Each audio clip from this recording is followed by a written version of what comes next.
Guys, welcome back to the channel. Well, I figured it was high time I get started on my NASCAR build. And I've chosen the Buick Regal stock car 1983. We are going to do it in the number 22 Miller High Life livery driven by Bobby Allison. So pretty much if you built one NASCAR stock car, you pretty much built them all, so you know the directions are pretty straightforward. You know, your typical monogram stock car. But we have a Georgia Marketing Promotions GMP version, which doesn't come with any kind of livery, so that's why we've chosen the Bobby Allison decals. One thing that was in the kit that I find very interesting is that they included this Buick Regal racing history from 1981 to 83. And there was some information in here that even I didn't know. And I'm pretty good with NASCAR history. But on the back, what's even more interesting is they list the drivers who drove for the manufacturer from 1981 to 83.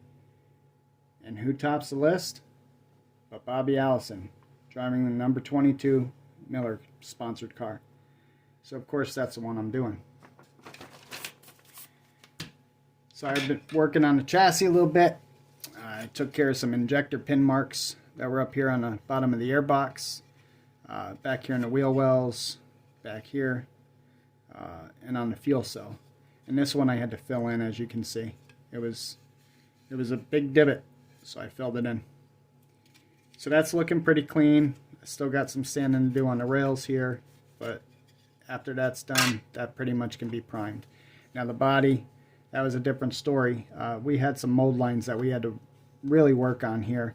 On the roof rails up here, right here along the tops and the sides of the fenders, there was a nice sharp edge there, raised, and it went down the front, as well as along the decklet area here. I still have some work to do back here, but you know, we're getting there. We're getting there. And then other than that, there's really not been any issues. I went and I cut off all the chrome parts that I planned to dechrome and paint, and I threw them in the purple pond. So they're about ready. They're actually pretty much dechromed already, which doesn't take long with purple power, as you know. And what we're going to do here, obviously, you know, it's white. The car's white with the livery and everything. The interiors of these cars are always up for debate. And, you know, the teams used, you know, all different chassis back in the day. Some built their own chassis, others purchased their chassis. Some were painted gray, some were painted black, some were painted red, or, you know, whatever color the teams chose.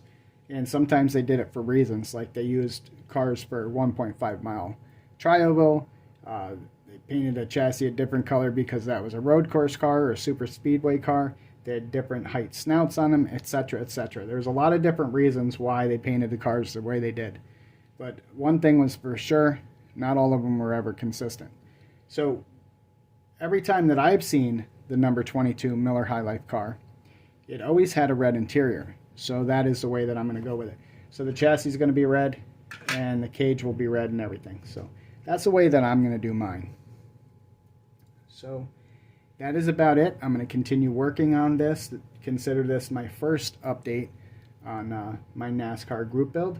And I hope to bring you another update very soon with some progress done. Alright guys, thanks for watching.